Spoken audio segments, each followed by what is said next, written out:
O ayan, parang bago na ulit. Another 3 years in service. Ito para lang to sa mga open-minded, no. Tsaka dun sa mga lugar na mahirap maghanap ng ganitong pyesa. Tulad sa mga probinsya, sa mga liblib na lugar, may mga lugar talaga na mahirap maghanap ng pyesa. Tapos para din to sa mga mahihilig sa kalokohan. Ito yung kalokohan na may pakinabang. At saka dun sa mga mahilig mag-DIY.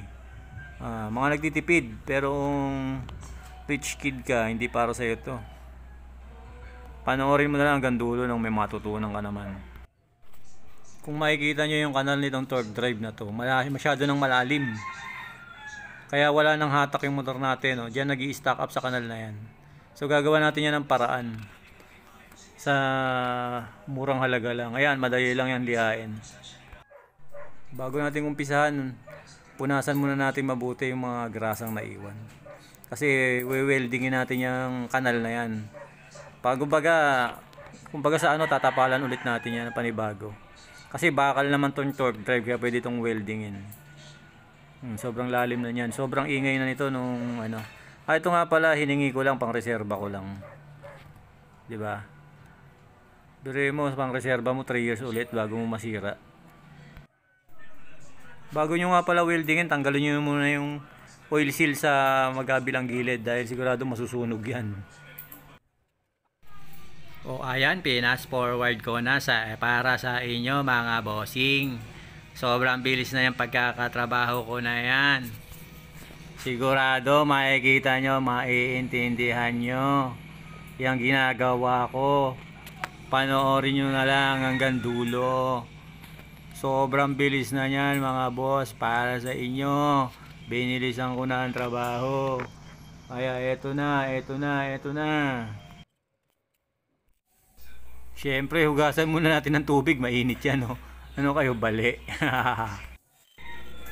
So, tapos na nga pala tayo mag-welding, pinoproseso natin ang pampakinis. Pakikinisin na natin sa pamamagitan nitong mini grinder ko.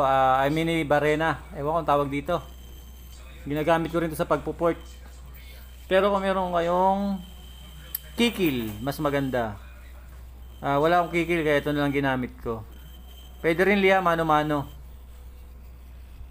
Diskarte lang yan.